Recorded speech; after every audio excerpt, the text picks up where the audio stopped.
The first night I saw that impossible shape circling the rig, I knew the ocean wasn't just watching us. It was choosing who wouldn't see sunrise. People think oil rigs are loud and busy, but out here the silence feels like a living thing pressing against your skin. I wasn't prepared for the 11 rules they handed me on my first shift. Rules so strange I thought they were a joke, at least until the moment I broke one. I still remember how fast everything changed after that, and how something beneath the platform whispered my name. I just wish I understood why it stopped circling when the lights went out.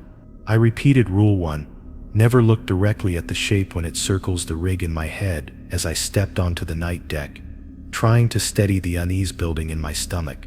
The air felt heavier than usual, thick enough that every breath tasted like rust and cold salt mixing on my tongue.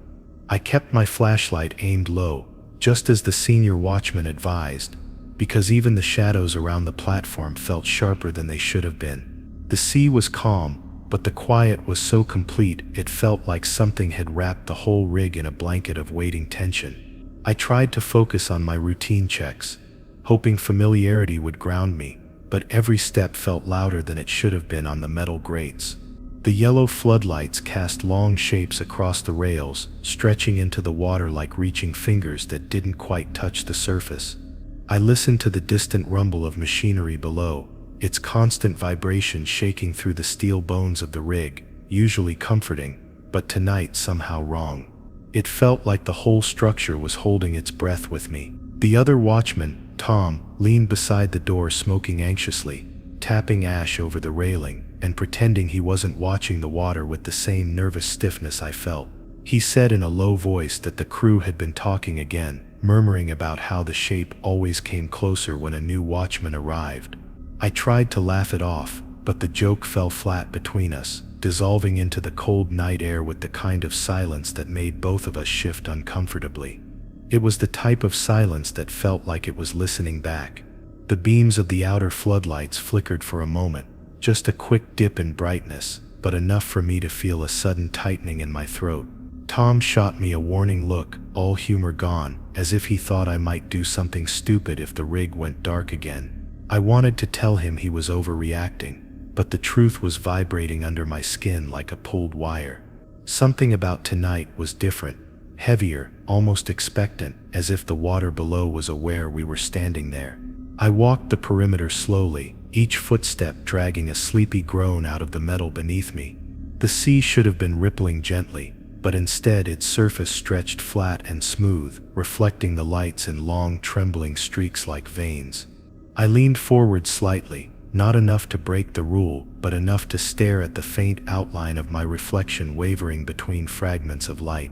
It was strange how the stillness made my reflection look unfamiliar, almost like it was someone else staring back. Behind me, the wind shifted, carrying a warm draft that didn't belong in the cold offshore night, brushing past the back of my neck like a hand trying to get my attention. I whipped around, but there was nobody standing there, just the empty walkway and the distant glow of the control room window. Tom had gone inside, probably to refill his coffee or steady his nerves. The rig groaned again, deeper this time, almost like a warning, echoing through the beams beneath me, as if the structure was aware of something I wasn't. I kept scanning the water in my peripheral vision, because even without looking directly, I felt something moving down there. It wasn't the rhythm of waves or the usual drifting shadows from the pillars. This movement had direction, purpose, as if something was circling the platform with slow, patient intent. The air thickened with a strange vibration, a subtle pressure pushing against my skull, hinting that something massive was just out of sight, brushing the underside of the structure. The floodlights dimmed again, this time slower, as if something beneath the water was drawing the power away. The shadows stretched long across the deck as the glow faded, thinning to a weak pulse as though the lights were struggling to stay alive. I froze where I stood, gripping the railing so hard my knuckles ached. I didn't hear anything dangerous, but somehow the quiet had turned sharp, like the air itself was waiting for me to make a mistake. From the corner of my eye, I saw a ripple glide across the perfectly calm water, slicing a slow arc that curved with unnatural precision. It wasn't caused by a fish or current. There was weight in that movement, a cold intelligence that made the hair on my arms stand rigid. My lungs tightened as the ripple came around again, a second curve following the exact same path, closing in on itself like something was tracing circles around the rig. I fought the urge to turn my head and look. Every instinct screamed to confirm what was out there, to know what was creating that deliberate motion, but the memory of a shaken crew member telling me never to break the rules slammed into me. He'd spoken with the kind of voice that only comes from seeing something your mind wasn't built to understand. I remembered how his hands trembled just describing the moment he slipped and looked directly at it, and how the med helicopter took him away the next morning, mumbling nonsense through cracked lips. The water stirred again, the arc tightening, the movement speeding up just slightly, as if whatever was below was becoming impatient with me.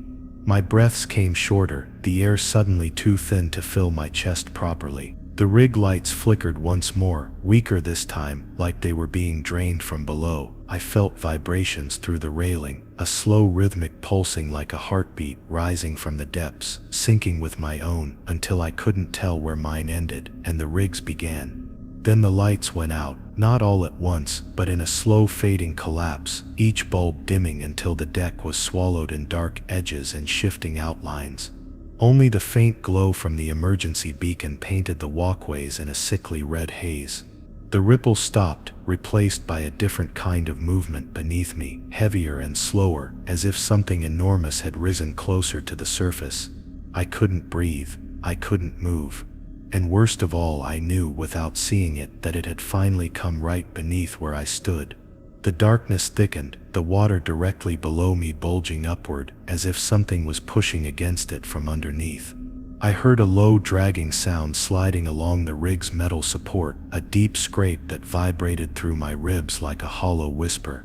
It was circling again, closer than ever, and for the first time I felt it sensing me, tracking me, waiting for me to slip and give it the one thing it needed. The railing shuddered beneath my hands, something was rising. I remembered Rule 2. Keep the deck lights at full brightness no matter what happens. The moment the emergency beacon flickered red over the walkway, barely giving me enough visibility to see my own hands. The railing trembled beneath my grip, as something massive shifted directly under my feet, pushing the water upward in a slow, heavy swell that made the entire platform quiver. I felt the darkness pressing in from all sides, thick and cold, clinging to my skin like wet cloth. Part of me wanted to run for the control room and slam the switches back on, but another part feared that moving too quickly would draw whatever was below right up to me. The emergency beacon pulsed again, a weak heartbeat of red that barely pushed back the darkness stretching over the deck. The ocean below looked too still, too smooth, as though the surface had been coated with a sheet of glass that hid something inching closer with patient precision. I kept my eyes on the walkway, forcing myself not to glance toward the shifting shadows hugging the edges of the rig. The vibrations traveling through the railing grew steadier, almost rhythmic, and with each pulse the metal warmed under my palms, as if absorbing heat from something beneath. I stepped backward slowly, careful not to make any sudden movements that might attract unwanted attention. Every footfall echoed softly through the steel grates, creating a faint metallic hum that disappeared into the night like a swallowed whisper. The red beacon blinked again, but this time the light faltered halfway through its cycle and dimmed until it looked more like a dying ember than a warning signal. A spike of fear stabbed through me as I wondered whether the emergency power was failing because of a technical fault or something interfering with it from below. The walkway behind me loomed like a dark tunnel, the emergency glow failing to reach the far end. I tried calling out for Tom, but my voice came out strained and quiet, the sound swallowed instantly by the thick air surrounding the deck. It felt wrong to speak loudly, like any sharp noise might carry into the depths and alert the things circling us. A gust of warm air brushed past my cheek, unnatural and out of place in the cold offshore night, as though something large had displaced the air below and pushed it upward. My breathing quickened as the deck lights flickered faintly in the distance, too faint to illuminate anything but enough to taunt me with the possibility that they might come back online. I stared at the row of bulbs stretching across the far rail, watching them struggle to ignite like tired fireflies trapped inside glass. One blinked, then another, and I felt a surge of hope rise in my chest. The platform beneath me trembled again, but this time the vibration had a sharpness to it, as though something was scraping along the supports with deliberate force. I took another cautious step toward the control room, focusing on keeping my movements slow and steady. The steel floor creaked under my weight, as though protesting every inch I traveled, and the sound echoed through the beams below like a long drawn-out groan. For a moment I thought I saw something moving just below the waterline, a faint distortion like the silhouette of a massive shape gliding past. I blinked hard and looked away, before my instincts betrayed me, and I turned my head too far, risking a direct look at whatever waited beneath the surface. The thin red glow flickered over the railing beside me, revealing scratches that hadn't been there earlier, long curved marks etched into the metal like claws dragged with unsettling precision. My throat tightened as I ran my fingers over the grooves, feeling the raw edges where flakes of steel had been peeled back. Something had touched the rig recently, something strong enough to cut into reinforced metal as though it were soft clay. I backed away instinctively, almost tripping over my own boot as the vibrations grew stronger beneath me. The walkway groaned again, louder this time, the sound rising from the ocean like a muted wail pressed between thick layers of water. I reached the corner of the deck, where a narrow passage led directly into the control room. The door stood slightly ajar, swaying gently with each tremor, casting a thin slice of pale light across the floor. My heart thudded as I realized the interior lights were still on, meaning the main power hadn't completely failed. I just needed to get inside and push the deck light switches back to full. I moved toward the door, but the rig suddenly lurched beneath me, tilting a fraction of an inch as though something had bumped it from below. My knees buckled, and I grabbed the railing to catch myself just before my head swung dangerously toward the dark water.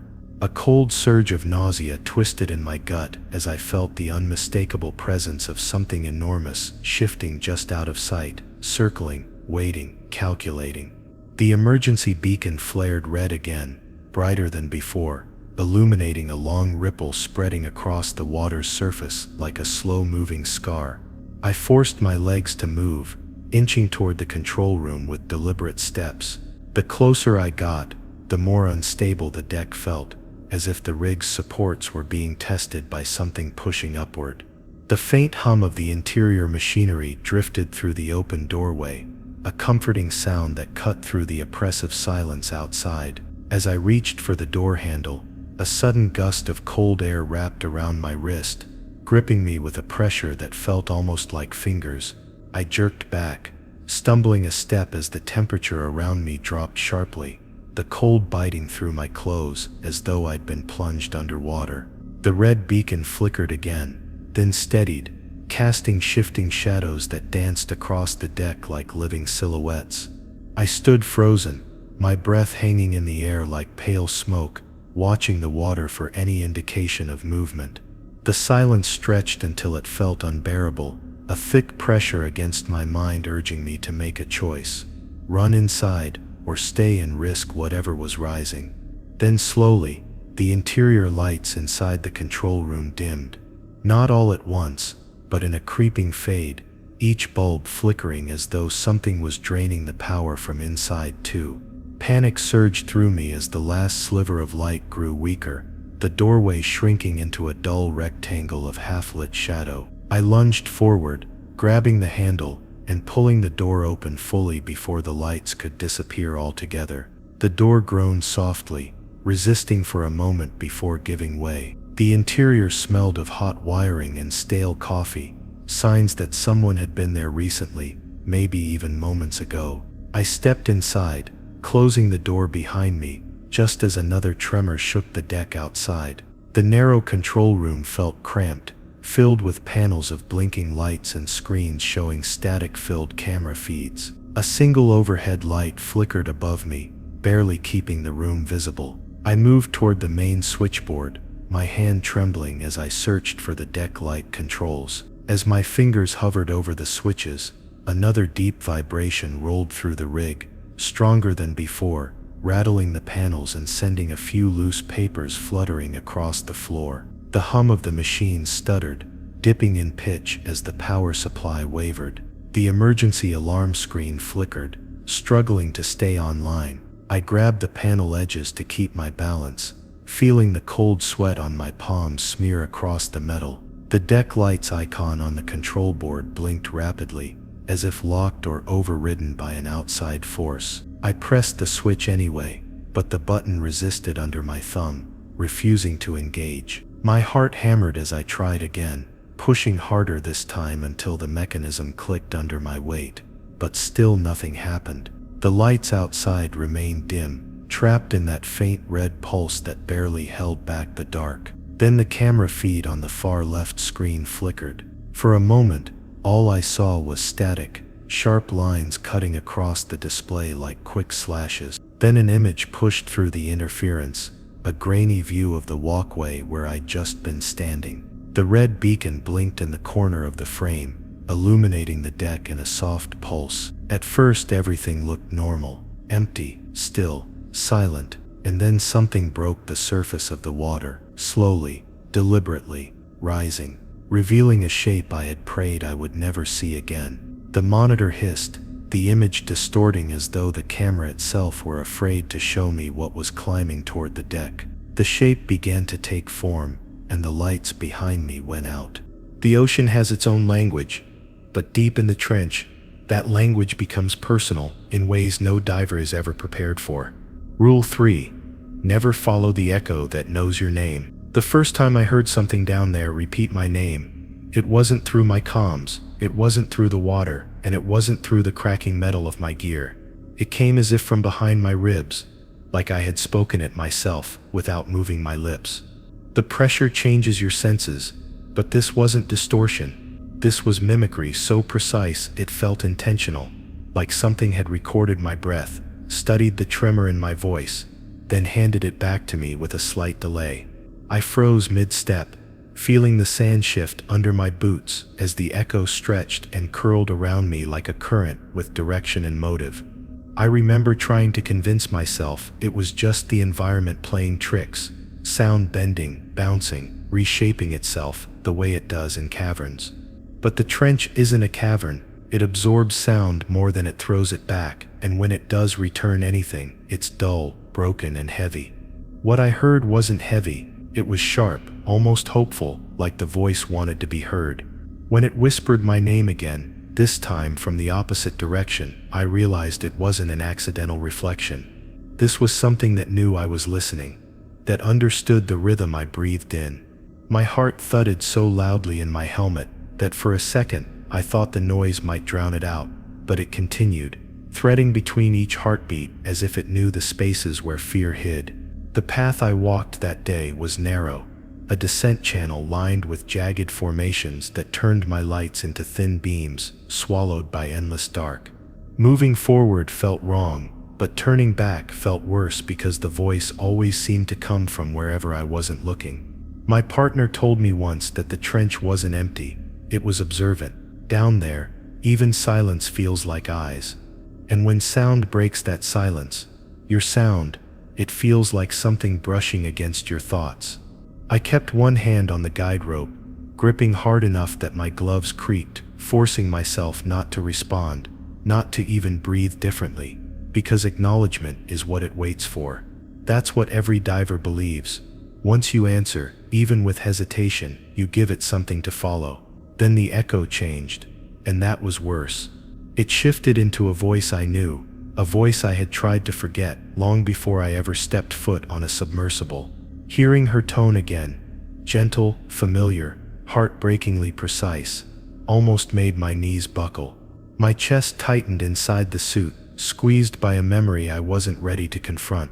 The way she said my name, soft and almost teasing, wasn't something any natural echo should have known. It made me wonder if the trench reads more than sound, that maybe it reads what's inside you too. For a moment, I let myself lean toward the direction it called from, the lights trembling in my hands. If not for the rope burning slightly as it slipped in my grasp, I might have followed instinct instead of training. Something moved in the corner of my lights then. Not a creature with shape, not a shadow with mass, just the suggestion of motion where motion shouldn't exist. The water there bent strangely, like heat rising from pavement, distorting the space between me and the dark. That's when my dive computer flickered. Just once, but enough to snap me out of whatever trance the voice had slipped me into. I forced my boots into the sand, grounding myself, dragging my attention back to the terrain. The echo didn't like that. It grew faint, then sharp again, then suddenly quiet, like it had shifted strategies. The silence that followed wasn't empty. It pressed against my helmet, waiting for a reaction. I kept moving, focusing only on the markers in front of me. Each step felt too loud. My suit's joints creaked, the sand hissed, my regulator clicked with each exhale. Every sound felt like bait for whatever listened behind me. Halfway up the ridge, the voice returned, but softer this time, almost pleading. It didn't mimic her anymore. It mimicked me again, but not the me that existed in that moment. It used my voice from when I was younger, unbroken, unaware. Hearing that version of myself felt wrong in a way I can't describe. It was like listening to a ghost I didn't know I had become.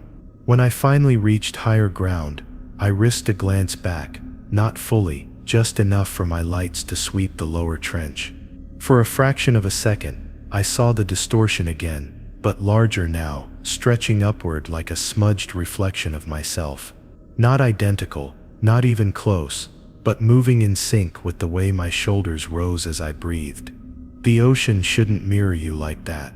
It has no reason to, and that's when I understood.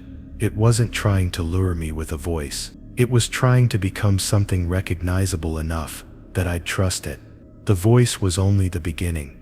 I turned away and climbed faster, keeping my breathing steady, refusing to give it anything else to learn. The echo didn't call after me again, but I felt its presence long after the sound died, like something patient, curious, waiting for another chance.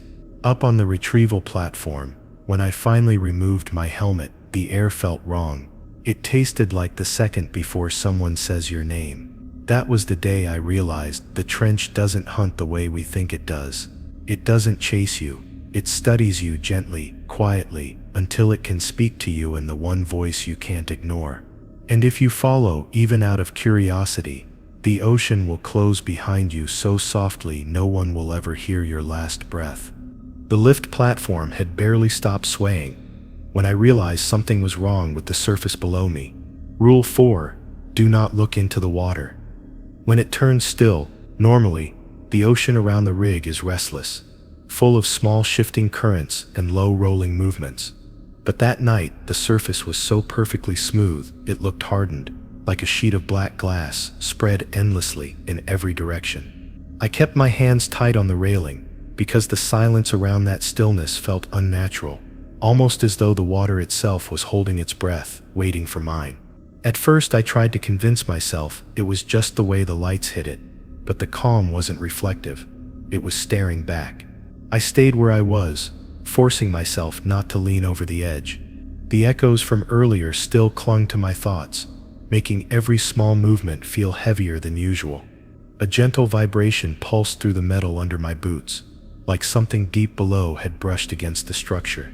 The longer I looked at the surface, without actually looking into it, the more wrong it felt. Even the faint waves caused by the rig's machinery didn't ripple across it.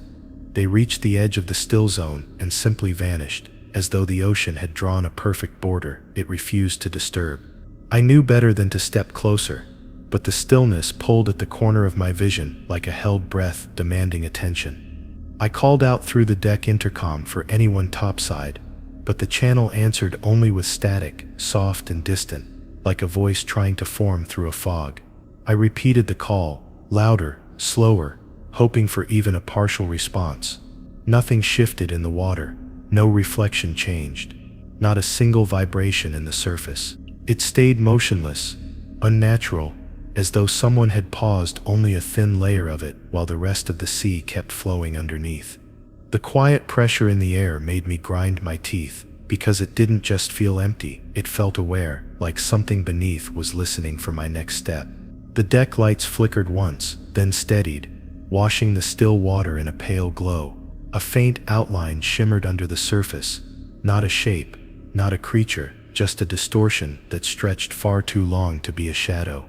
I stepped back, gripping the railing hard enough to feel my pulse in my fingers. A pressure settled behind my jaw, like a warning flicker of instinct, telling me not to let curiosity ruin what training had kept me alive through so far. I glanced toward the rig tower, hoping to see movement, but every walkway and platform was empty. The whole place felt suspended, held in a moment that wasn't allowed to move. A low hum traveled through the rail, subtle and constant, as though the rig itself wanted to alert me to something approaching. I stepped away, keeping my eyes high, refusing to let them drift down toward the water's surface. The temptation tugged at me harder than I expected. There's something about stillness that makes the human brain fill in the gaps, makes it want to confirm nothing is hiding there. My heartbeat grew heavier as I turned and began walking along the deck, keeping the still patch in my peripheral vision, but never directly acknowledging it. The pressure of it followed me, like a breath on the back of my neck. I reached the eastern walkway, where the floodlights pointed outward across the sea. Normally, the rotating beams would paint broken reflections across the waves, but tonight the rotation seemed slower, almost hesitant. The still patch didn't move with the water, it drifted with intention, sliding across the surface in a smooth, deliberate glide that made my stomach tighten. It was moving toward the base of the rig, circling with an eerie calm, like something beneath was tracing the structure and deciding where to climb. I leaned against a support beam and steadied my breathing, trying to plan my next move without letting panic decide for me. When the stillness drifted beneath the walkway, the rail beside me pulsed with a soft shiver, as though something below had brushed it gently. I shut my eyes and swallowed hard, refusing the instinct to glance down. A faint whisper of pressure moved across the back of my skull, making every hair on my neck lift, like invisible fingers trying to tilt my head downward. I braced both hands on the beam and forced myself to breathe in slow, deliberate pulls, refusing to let whatever waited below catch my attention. The temptation was physical, not mental, like my muscles were being guided by a force that didn't understand human resistance. The air around me shifted temperature, dropping so fast my fingertips stung with cold.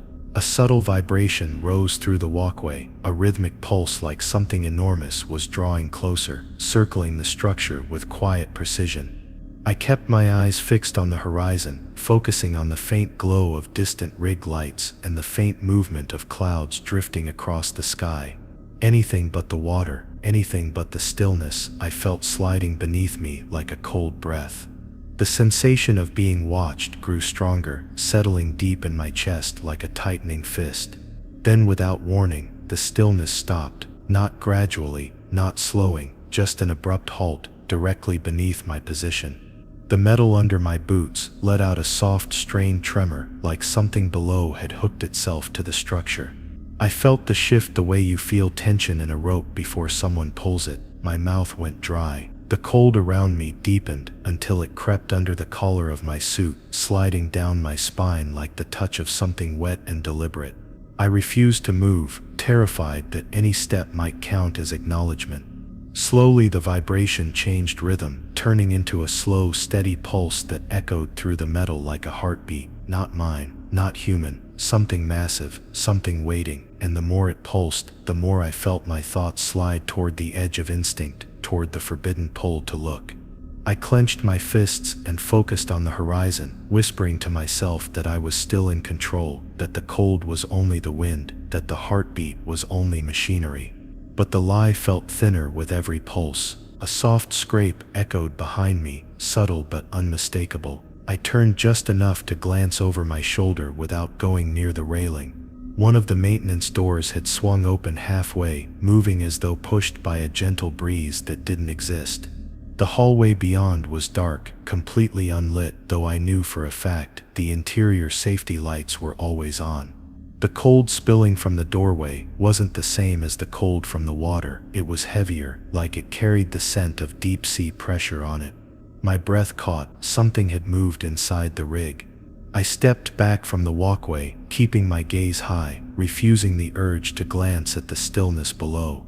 The heartbeat-like pulse in the metal slowed, then stopped entirely, leaving a silence so thick it pressed against my ears. I took one more step toward the door, unable to tell whether I was moving by choice or being guided by something that had already found a path inside. The walkway creaked softly beneath me, not from weight but from release, like whatever held the rig had let go. The door in front of me opened a little wider, something inside exhaled, and the still water behind me moved again. The maintenance door hung open just enough to show a narrow slice of darkness, and the cold drifting from it carried a heaviness that didn't belong inside any man-made structure. Rule 5. Do not answer anything that knocks from inside the rig. I remembered reading it during my first orientation and thinking it was meant as a joke to scare new workers.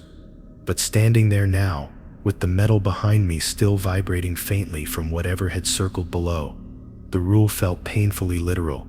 The pressure in the hallway didn't feel like air. It felt like depth, like something had dragged the weight of the ocean up into a place where it never belonged. I stepped forward carefully, trying not to breathe too loudly as the door drifted inward on its own. I flicked my shoulder light toward the dark hallway, and the beam dissolved halfway down the corridor instead of illuminating it fully.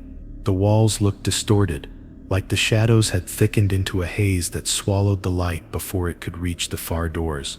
I told myself the interior lights had simply malfunctioned, but the deeper I looked, the more it resembled an unlit shaft dropping straight downward instead of a hallway. My instincts pulled at me to back away, to wait for backup, but the silence in the rig told me no one else was coming. The stillness on the water had been a signal. Something had arrived, something that didn't care about our alarms or our protocols. As I stepped into the hallway, the temperature dropped again, enough that each exhale felt like it drifted too far in front of me before disappearing. The machinery deeper inside the rig usually fills the corridors with low vibrations, but here there was nothing. No hum, no movement, just a suffocating quiet that made each footstep sound like it belonged to someone behind me instead of me. I checked the doorway I'd just come from, but the outside lights barely penetrated the hall now, making the entrance look farther away than it should. The shadows clung to the doorframe like it was hesitant to let me leave again. I walked slowly, staying close to the wall, running my fingers along the cold metal paneling to keep my bearings. A strange pressure throbbed faintly through the surface, as though the walls themselves were breathing shallowly. Halfway down the corridor, I passed the first crew quarters door, and the overhead indicator light that should have shown occupancy status flickered once, then dimmed. I pushed it lightly, and it stopped with a soft resistance, locked from inside. I leaned in, listening, and for a moment I thought I heard something like shifting weight, not footsteps, not movement, but a low slide across metal flooring, as if someone inside was adjusting themselves closer to the door. I stepped back quickly before the urge to address it could rise. My mind whispered explanations. Someone inside panicking, a crew member hiding, a malfunction, but none of them matched the cold, creeping instinct that crawled up my spine. The slide of weight came again, but slower this time, like the person inside was pressing their ear to the door. I held my breath and moved on, telling myself not to acknowledge anything, not to respond, just keep walking. The dark felt denser now, pushing against my skin like a current trying to steer me deeper. Further down the corridor, I reached the equipment room, and the door stood half open, trembling slightly, as if the pressure inside shifted with each passing second. The air leaking from the room was warmer than the hallway, carrying a faint metallic scent, the kind you smell after welding or grinding steel. I nudged the door with my boot and waited. The room was empty at first glance, tools organized neatly on the walls, floor mostly clear except for a coiled hose. But something felt wrong. It took me a moment to realize what it was.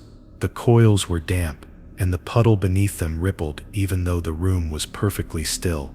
The ripples moved inward, toward the center, as though the water was being pulled by something unseen. I backed out slowly, keeping my steps deliberate and quiet. If whatever caused the stillness outside had entered the rig, it was no longer confined to the water. It could move inside metal, inside walls, inside places where water had no right to gather. The deeper I went, the more the hallways felt slightly warped, as if the pressure of the ocean had pressed its fingerprints into the structure. The temperature shifted unevenly between sections, going from cold enough to sting my cheeks to warm enough to fog the visor of my helmet. It made me feel like I was passing through invisible pockets of different depths. I reached the main junction, where the corridors split toward the generator room and the living quarters. That's when I heard it, dull, heavy, unmistakable. A knock from the generator room door. Not the metal creak of shifting pipes, or the groan of machinery cooling down. This was deliberate, measured, like a fist striking the inside panel with calm expectation. I froze mid-step, one hand hovering near the railing, breath held so tight my chest ached. The knock came again, slow and unwavering, spaced perfectly, almost patient. My throat tightened, because the rule made sense now. Someone or something wanted me to answer. I tried to step back, but my foot landed on something soft. I jerked forward instinctively, turning just enough to see a glove lying on the floor behind me, one of ours, marked with the standard rig emblem. It was upright, positioned as though it had been placed there rather than dropped, with the fingers curled slightly inward like a beckoning gesture. The air around it felt dense, like the humidity had thickened into a curtain. Before I could move again, the knock returned, this time from a different door, then another down the hall, each distant but purposeful, as though the rig had become a maze, echoing with requests for attention. The lights along the ceiling dimmed slowly until they were barely glowing, casting the hallway into a washed-out haze that made the edges of each door blur into the shadows. The knocks didn't get louder, but they grew more numerous, spreading from one direction to another like a slow-moving tide pressing inward. My hands trembled as I backed toward the corridor leading to the control room, the only place with emergency lighting strong enough to cut through whatever this was. But before I could reach the turn, the knocks stopped, all of them, every one. The silence that followed felt heavier than the knocks ever were. It pressed into my ears so tightly that for a moment I thought I had lost my hearing. The pressure in the hall shifted, like something large had moved its weight from one section of the rig to another. Then from the far end of the corridor, a voice spoke softly, a voice I recognized. It said my name with the same tired breath I used when I was exhausted, the same tone the echo had used outside. My blood turned cold instantly. The voice called again, closer now, as if stepping through the darkness without making a sound. I turned my head only slightly, refusing to give it the attention it wanted. The shadow at the end of the hall lengthened, stretching across the floor in a slow liquid motion. I stepped backward until my shoulders brushed the wall, keeping my gaze locked on the far corner instead of the shape forming. The voice whispered my name one last time, right outside my peripheral vision, as if standing a breath away. My pulse hammered so hard I felt dizzy. I kept my eyes forward, refusing to acknowledge it, refusing to answer anything that expected a response. Something brushed the wall beside my head, a movement too controlled to be accidental. And then, without warning, the emergency alarms flickered on. The shadow vanished, but the voice didn't. It whispered again, this time from behind the control room door. The emergency alarm faded, leaving the rig in a tense semi-darkness. And I remembered immediately what the handbook had stressed. Rule 6, never step outside alone at night. I had scoffed at it when I first read it, thinking it was a simple safety precaution against falling or freezing. But standing there in the hallway with shadows bending unnaturally around the emergency lights, I realized the rule meant something entirely different. Out there, on the deck, The ocean was alive in a way that machinery and waves could never explain. The dark water had a pulse, a rhythm I couldn't hear with my ears alone, but felt in my chest. One step outside meant inviting forces I didn't understand into the rig itself. I approached the outer doors cautiously, each step a reminder of every mistake I'd seen other crew members make. The metal under my boots hummed faintly, as if vibrating with the expectation of movement. I knew the lights outside were still dimmed from earlier, leaving half the deck in shadows that twisted like smoke. I forced myself to breathe steadily, keeping my body tight, preparing for the moment I'd cross the threshold. I reminded myself that every rule exists for a reason, and tonight the ocean had already proved that ignorance wasn't a luxury I could afford. As the door swung open, the cold air hit me in waves, sharper and heavier than I had anticipated. The deck stretched out in darkness, every corner a possible hiding place for whatever had circled the rig before. I forced my gaze forward, only taking in the path illuminated by emergency lights, careful not to let curiosity draw my eyes toward the water beyond. The faint red glow of the beacon reflected off the metal walkways, giving everything a sickly, almost lifelike sheen. I knew one wrong glance could make the difference between getting back inside and being claimed by the night. The wind carried a strange pressure that felt alive, brushing against my helmet in ways no gust should. I kept moving slowly, hand on the railing, trying to stay calm while every part of me screamed to turn around. The deck vibrated faintly beneath my boots, as though something massive moved just below, tracking me silently. I forced myself to focus on the routine tasks, checking the bolts along the walkway, inspecting the lines connecting the rig to the deeper platforms. But the weight of the darkness pressed down with each step. Every shadow that bent unnaturally reminded me why I had to respect the rule. Halfway along the outer platform, I paused near the edge where the water should have reflected the lights, but it didn't. The surface was perfectly smooth, motionless in a way that defied every current and tide I'd ever seen. My chest tightened instinctively, the reflection of the rig twisted slightly, unnaturally, showing angles the structure didn't possess. I forced my head to stay level, focusing on the walkway.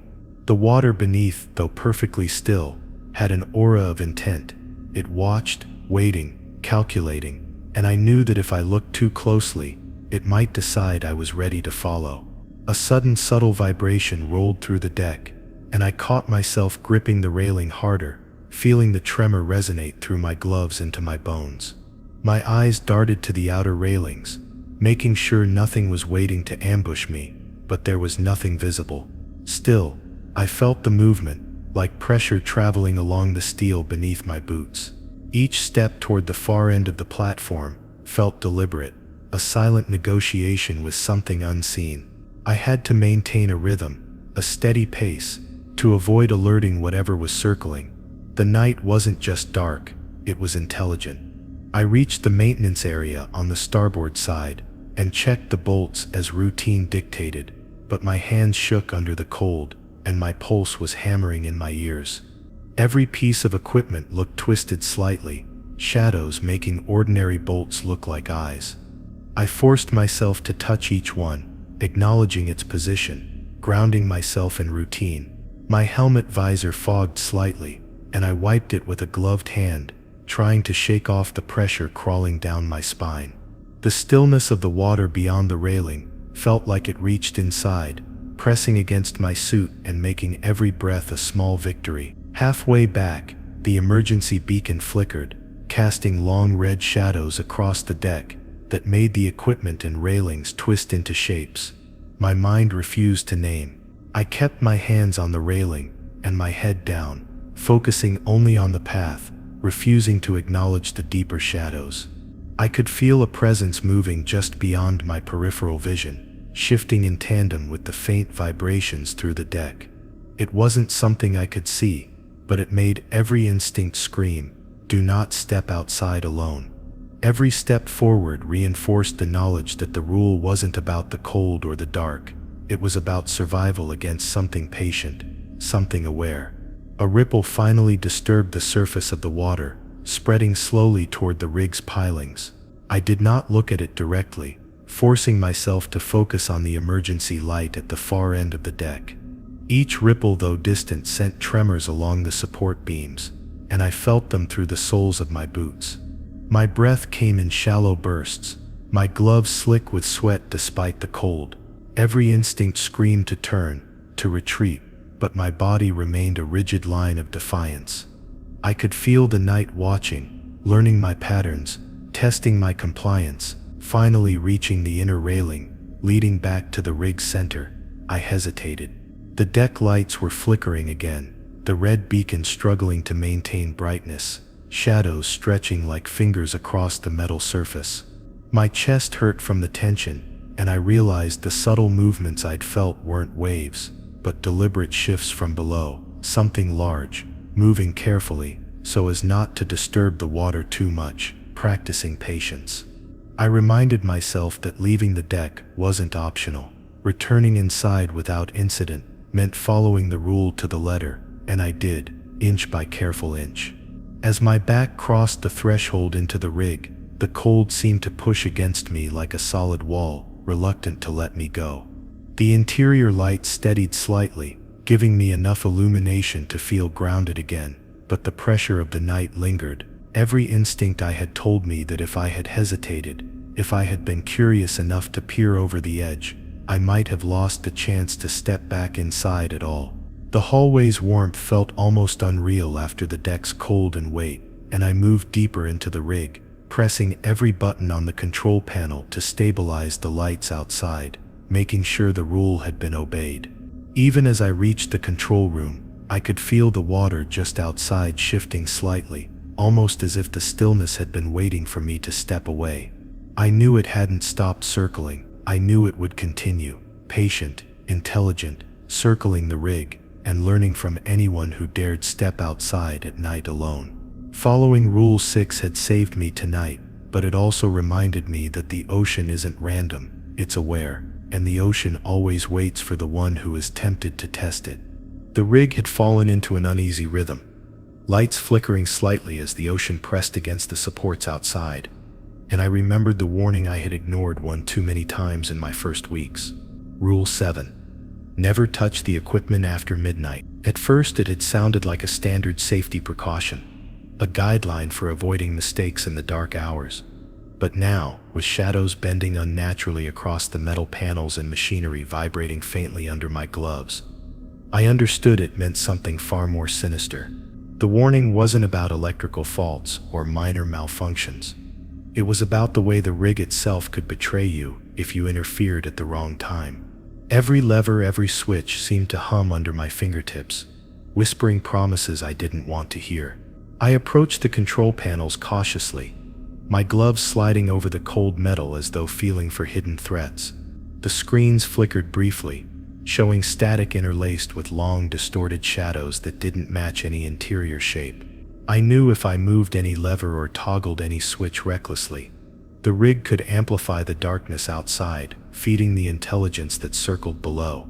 My heart thudded painfully, knowing that the night already had a plan and it didn't include mistakes. I ran my hand along the panels slowly, careful not to engage any function unnecessarily, keeping every motion deliberate and small. A faint hum ran through the structure, soft at first, then growing in cadence, almost like the heartbeat I had felt outside. The machinery didn't move independently, but the vibrations carried intent, teaching me that the ocean's pressure and the rig's weight could conspire to manipulate anyone who ignored the rules. I touched a valve cautiously to feel its position, but even that contact made the panel respond with a subtle shift.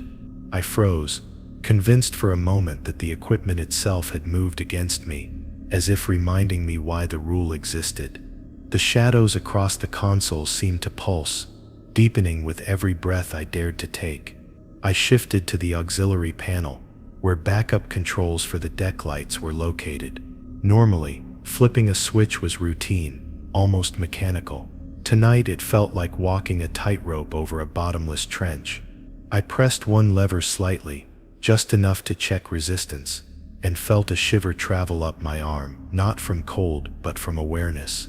The rig was watching. The ocean outside was waiting. The The machinery under my hand seemed to vibrate with a consciousness that matched the rhythm of the still water I had avoided in Rule 4.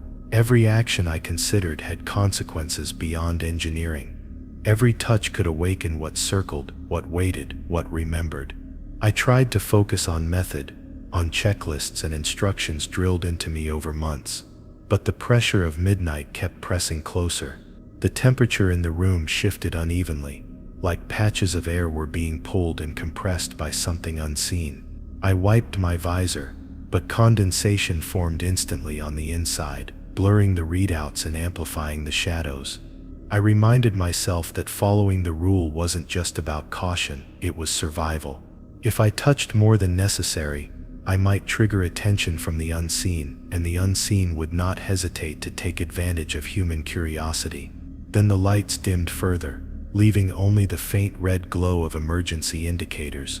The vibrations through the floorboards changed subtly, becoming irregular and measured, like a slow pulse communicating in code.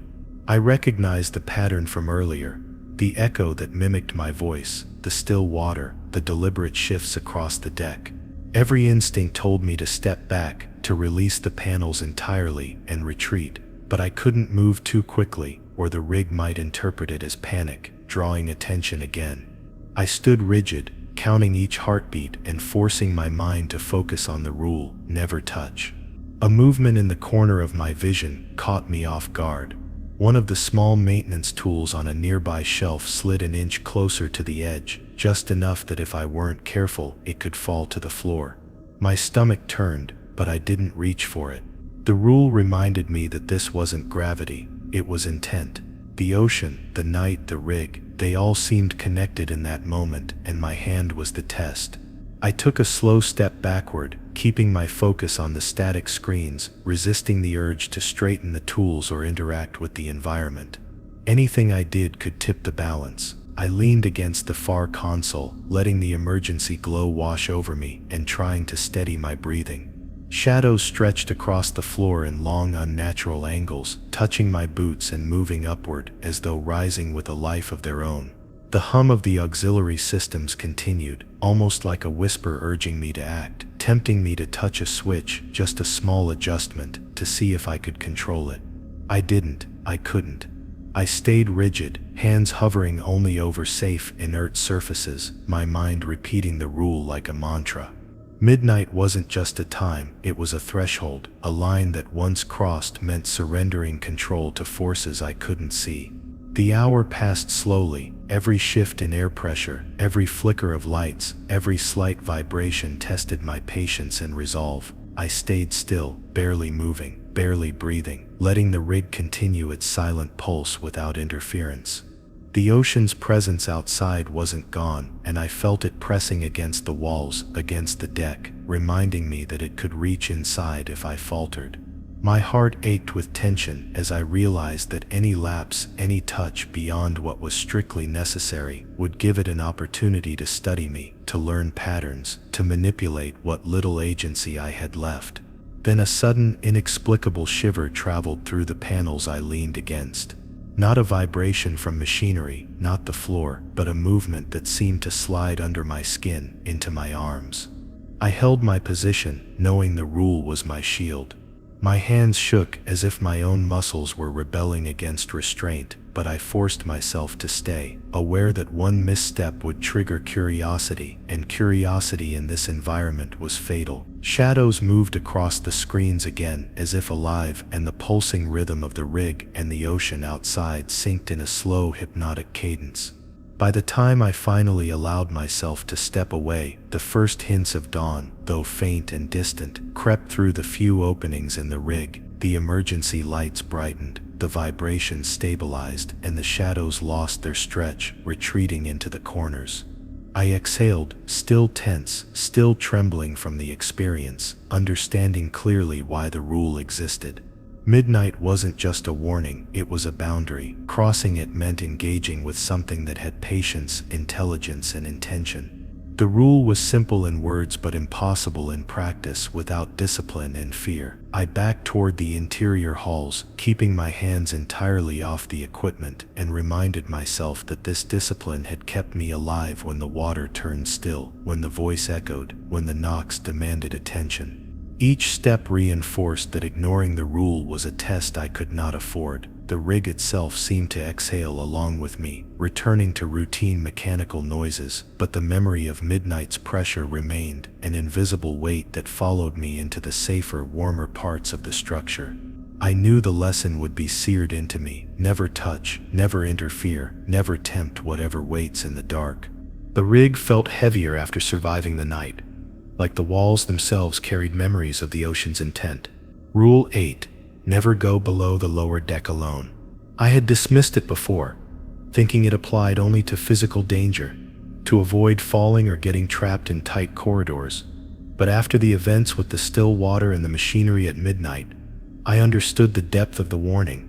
The lower deck was closer to the heart of the rig, where the supports met the ocean, and where the unseen presence beneath the water seemed strongest. Moving down there alone was like stepping into the lungs of the abyss, where every breath felt borrowed, every heartbeat measured by something larger than yourself. I approached the access ladder cautiously, every step deliberate, testing the metal against the faint vibrations that ran through the rig. The lights above dimmed as I descended, as though warning me against proceeding further. I gripped the rungs tightly, feeling each tremor in my palms, imagining the weight of the water outside pressing against the steel walls, as if it had followed me into the interior. The ladder ended at a narrow walkway over the lower deck, and I hesitated, forced to remember the rule and the lessons from previous nights. I reminded myself that nothing was worth stepping down alone if I couldn't control the environment around me. The lower deck stretched before me like a shadowy cathedral, long and narrow, with pipes and machinery rising like pillars toward the ceiling. I kept my hands on the railing, moving slowly, careful not to let the shadows catch my gaze for too long. The temperature dropped, heavier than the upper decks, and the air felt thick, filled with pressure that pressed against my lungs. I tried to focus on my tasks, inspecting the hull, checking valves, noting the integrity of the supports, but each step forward made the dark seem to inch closer, like the ocean outside had seeped into the rig and filled every corner. I passed a small maintenance doorway, and the faint reflection of the deck's emergency lights danced across the metal floor. Something in that reflection shifted independently, like a shadow that didn't belong to the walls or the beams. My pulse accelerated, but I forced myself to stay calm, keeping one hand on the railing while the other hovered over my tools, untouched. My mind raced with the previous rules: the still water, the knocks, the midnight machinery, each of them converging in the lower deck like a map of warnings. Stepping down alone meant facing all of them at once. Halfway along the corridor, I noticed the low hum of the machinery beneath me was different. Slower, heavier, almost deliberate. The supports rattled faintly underfoot, not from wind or tide, but as though something beneath the rig had moved, testing the steel against the weight of the water above. Shadows on the walls stretched and twisted, reflecting impossible angles that made it feel like the deck bent around itself. My training told me to continue, but instinct screamed that this was a place where one step alone could erase you. I held the railing with both hands, slowing my breathing, reminding myself of the rule again: never go below the lower deck alone. I reached the junction near the storage area, a place where pipes converged and the water pressure outside pressed in from every angle. The corridor ahead appeared darker than the rest of the deck, almost viscous, swallowing the dim glow of my helmet light. I moved forward slowly, counting each step in my head, trying to stay focused on measurements, valves, and routine inspections, rather than the sense that I wasn't alone. I could feel the presence beneath the water as a weight pressing upward, feeding tension into the metal. One misstep here, one glance into a shadow could be enough. A corner of the lower deck appeared to shift as I passed, a faint distortion, like a ripple frozen in place, bending the edges of metal beams and shadows. I froze mid-step, breathing shallow, listening to the subtle vibrations in the deck. For a moment it felt as if the entire rig was tilting toward me, pulling me into the abyss below. I gripped the railing tighter, stepping slowly around the warped section, realizing that the rule wasn't just about safety, it was about survival.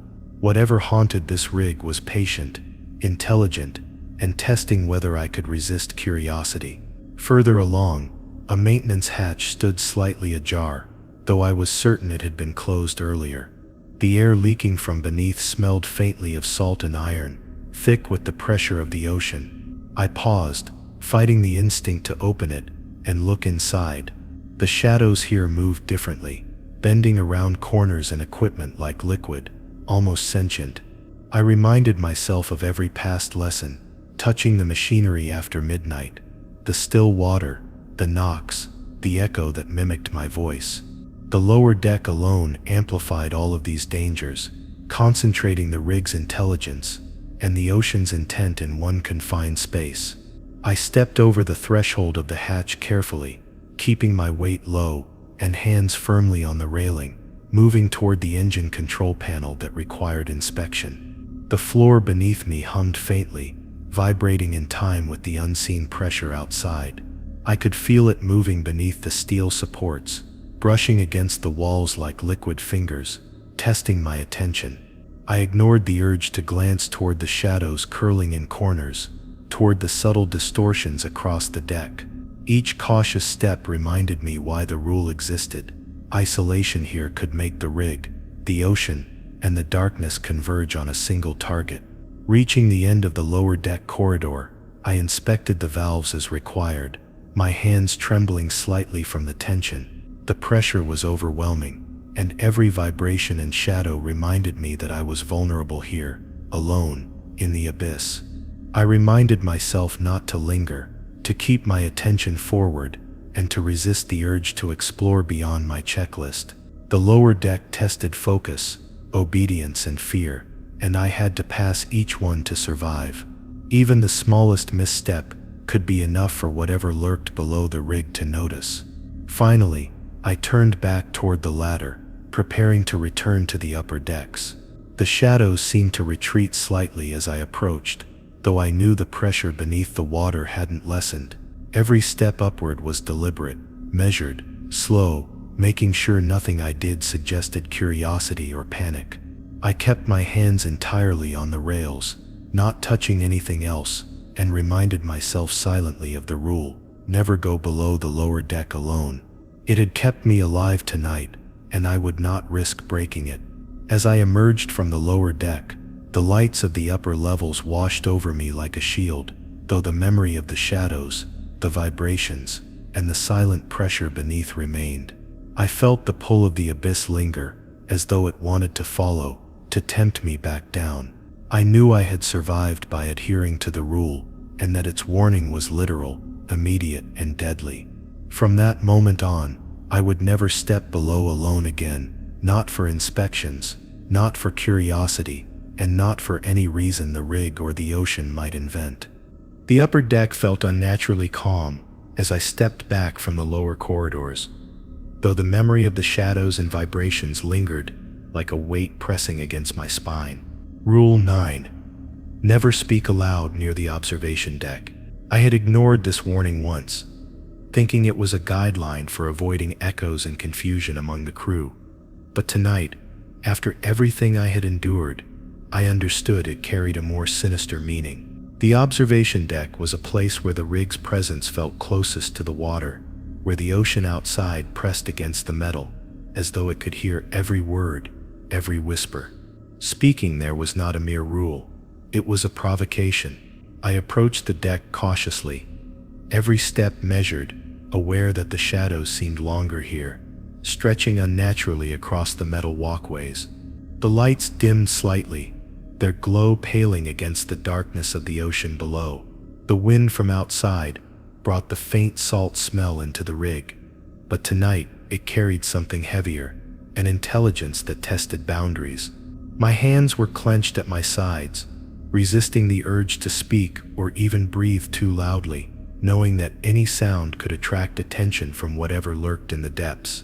I remembered the still water, the midnight machinery, the lower deck alone, and the knocks. I could not afford to add to that list. As I neared the observation deck, the shadows seemed to bend inwards, as if focusing on my presence, waiting. The ocean beneath the supports of the rig pulsed subtly, and I could feel it in the soles of my boots, like a heartbeat, larger and slower than my own. My instincts screamed that the rule was alive, active, enforcing itself through pressure and cold. One misstep, one careless exhale, and the unseen presence might twist reality around me. I walked slowly, glancing only at the illuminated areas of the metal walkway, refusing to acknowledge the subtle distortions in the shadows. The deck opened before me, the rails tracing the edge of the rig, like a thin barrier between the metal and the abyss. The water outside reflected the faint red emergency lights in patches, but the surface itself had the same unnatural stillness I had avoided earlier. My pulse quickened as I moved toward the observation window, knowing the ocean's gaze extended through the steel and glass. I forced myself to remain silent, repeating the rule in my mind, aware that it wasn't about muteness, it was about survival. The rig had a memory, the ocean had a mind, and speaking aloud here invited both to acknowledge me. A sudden shift of air pressed against my chest, as if the rig itself exhaled, testing whether I would break the rule. I felt the shadows stretch further across the floor, gathering near the edges of the deck, making the space feel narrower, heavier. I took careful steps toward the observation window, examining the gauges and controls without uttering a single word. The ocean beyond remained still, yet I sensed a presence hovering just beneath the surface, tracing the rig, calculating, patient.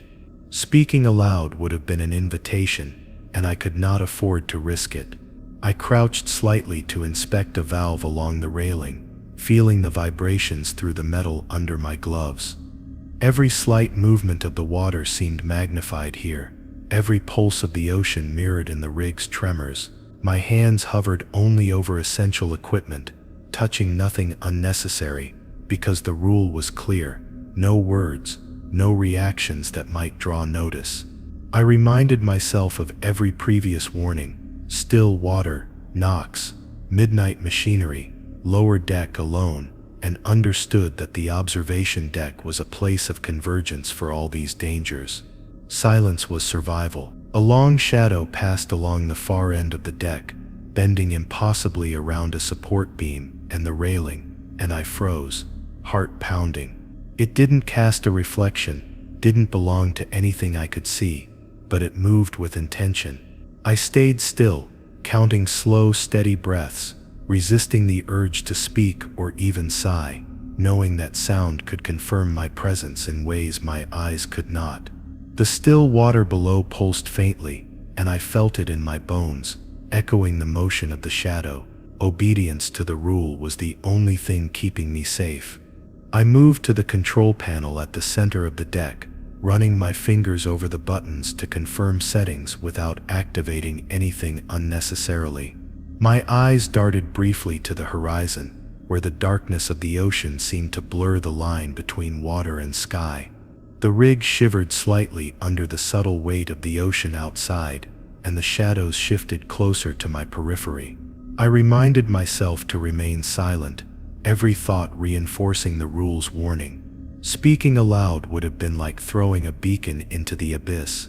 As I turned to leave, I noticed a faint mist curling along the deck floor, almost as if it were reaching toward me. The temperature dropped again, pressing against my suit, making my hands stiff. I walked deliberately, focusing on the rails and floor, refusing to acknowledge the mist or the shadows that leaned toward me. The silence around me became absolute, broken only by the distant vibration of the supports in harmony with the ocean's pulse. The observation deck felt alive, aware and obeying the rule, so long as I did. Reaching the interior door that led back to the upper corridors, I hesitated just long enough to glance back at the still water through the observation window. The surface remained unbroken, yet I could feel the presence below, patient and intelligent. I breathed slowly, silently, and reminded myself that the rule had saved me once again. Moving too fast, speaking aloud, reacting, any of it could have drawn attention, and I would not have left that deck in one piece. I crossed back inside, the warmth of the rig's corridors washing over me, but the memory of the rule stayed, etched into my mind like a warning that I could never ignore. The rig's upper corridors hummed with normal operations, but a cold weight clung to me as I recalled the lower decks, the observation deck, and the rule I had been lucky to remember.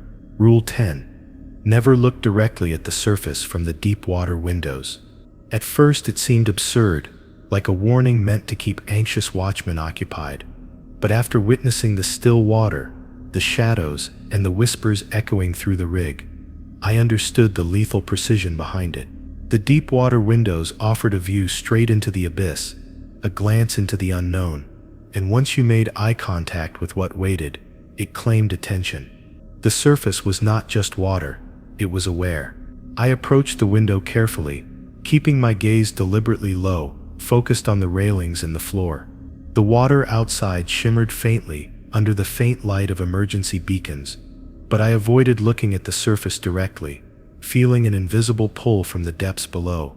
The pressure seemed to press against the glass, subtle at first, then growing into a sensation of weight on my chest and shoulders. I reminded myself of the rule, and how the previous crew members had vanished or broken protocol, some never seen again, swallowed by curiosity or recklessness. The ocean's patience was infinite, and it waited for anyone who dared to stare. A faint ripple disturbed the water, though the surface remained perfectly calm. I forced my eyes back to the metal floor, counting each tile along the walkway, willing my mind to focus on mundane details rather than the intelligent depth beyond the glass. The rig trembled slightly, a reminder that it was connected to the water outside in ways I could not measure. Shadows played along the corners of the windows, bending and stretching unnaturally. I resisted every urge to glance upward, to see what the water might be hiding, because the rule was not merely precaution, it was survival. Looking directly could mean drawing attention. I could not escape. I inched along the corridor, keeping my hands lightly on the rail, feeling vibrations through the metal that seemed synchronized with subtle movements of the water. My pulse quickened as I passed each window, aware that the surface itself had presence. The deeper I went, the more the shadows outside appeared to mirror the rig's interior, creating illusions that tugged at my peripheral vision. I clenched my jaw, reminding myself of every other rule I had followed. Never alone on the lower deck, silence near observation areas, no contact with machinery at midnight, and understood that Rule 10 was the culmination of all previous warnings. One misstep, one glance, and it would know I was watching. Halfway along the corridor, a reflection caught my attention, a subtle shimmer that didn't belong to the floor lights or the walls. I froze, heart pounding, aware that the pull of the surface was not just visual, but almost physical, tugging at my awareness. I shifted my gaze immediately back to the railing, forcing my mind onto procedural tasks rather than the mesmerizing void outside. The rig seemed alive with subtle vibrations, as though the walls themselves monitored my adherence to the rule. I felt a cold draft brush along my neck, yet resisted the urge to turn my head. Obedience was everything in these moments. The deep windows stretched toward the aft section of the rig, revealing glimpses of the abyss below. Each pane reflected distorted shadows from inside, twisting in ways that made me question angles and depth. I reminded myself silently, never look directly, feeling the pressure build in the air and the floor beneath me. My gloves were damp with sweat despite the chill, and every instinct screamed to glance, to confirm that the water was only water. But the rule demanded discipline, and I knew the ocean and the rig would punish curiosity immediately.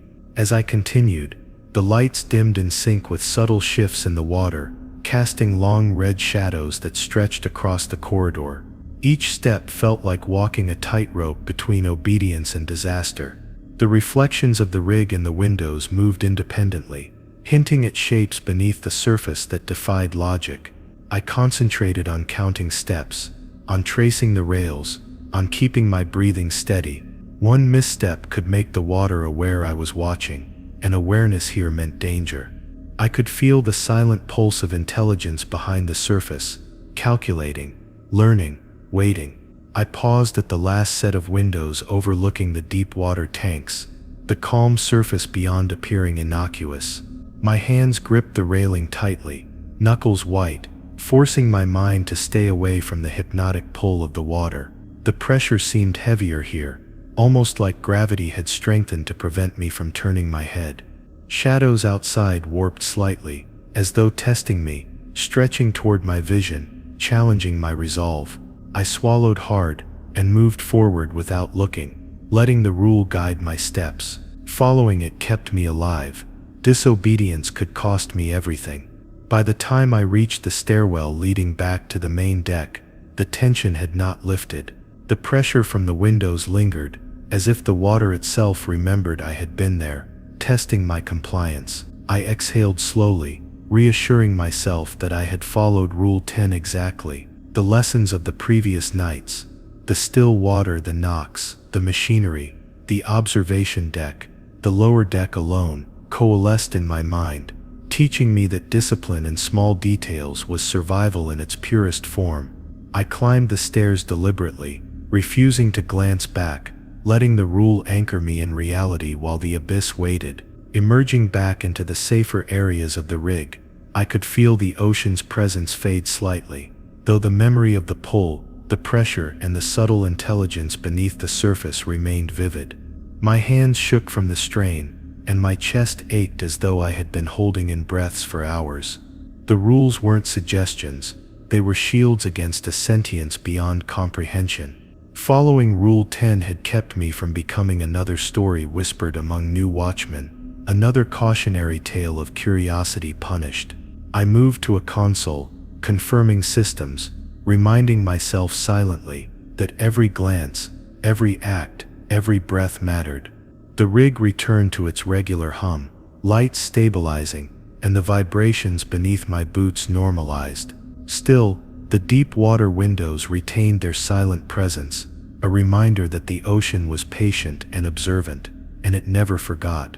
Every shadow, every reflection, every subtle ripple could be conscious, testing adherence to the rules. As I moved through the corridor, I knew the memory of this rule would remain with me forever. The abyss waited, silent and deliberate, only acknowledging those who obeyed, and I had survived by keeping my eyes, my voice, and my hands in line with the guidance it demanded. The rig had been silent for hours after my cautious return from the deep water windows, but a cold weight lingered in my chest as I walked past the corridors, trying to steady my shaking hands. Rule 11. Never follow the lights that aren't yours. I had thought of it as a simple navigation warning at first, meant to prevent accidents in dim hallways or during power fluctuations. But now I understood it was far more insidious. Lights here were alive in a sense I could not rationalize. They moved with intent, drawing the curious and the foolish toward the water, toward the shadows, toward the abyss itself. Following one was no accident. It was a summons. As I approached the junction near the crew quarters, I noticed a faint glow ahead, flickering softly along the walls. At first I assumed it was a reflection or a malfunctioning panel, but instinct told me otherwise. The glow moved, almost fluidly, brushing along the floor like liquid metal, and I remembered the rule instantly. Every fiber of my being screamed to turn away, to follow my own path and my own lights. My boots remained rooted to the floor as I watched the glow twist and bend along the corridor, waiting for someone naive enough to obey its invitation. I reminded myself silently that every other rule I had followed brought me here alive, and disobedience could undo all of it. I inched closer, keeping my hands on the railing and my gaze fixed on the floor, careful not to be tempted by the beckoning light. Shadows stretched and warped around the glow, bending reality as though the walls themselves were trying to trick me. The rig vibrated subtly, resonating with the unseen intelligence I had felt in the lower deck and near the observation windows. Every step required conscious restraint.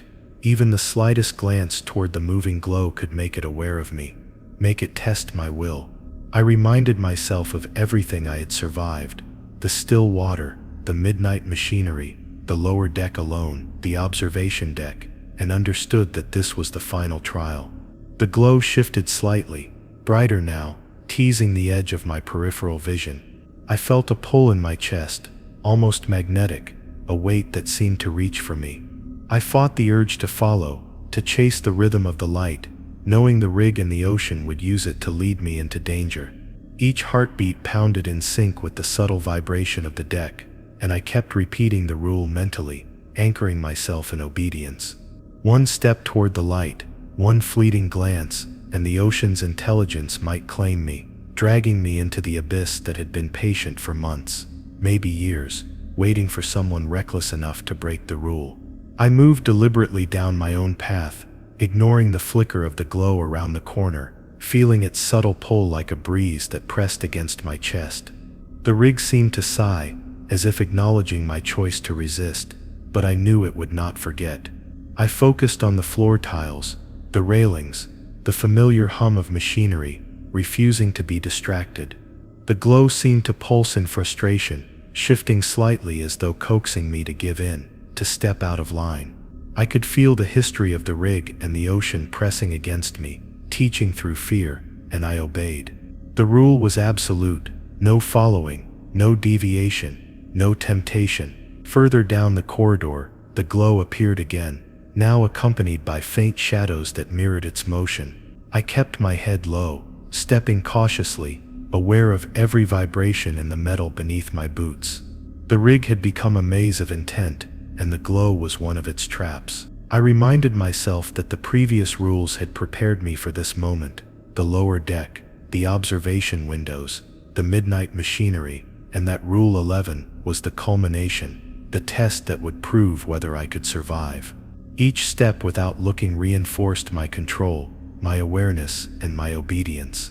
A sudden imperceptible shift of the rig caused the glow to flicker violently, casting long, twisting shadows across the corridor walls.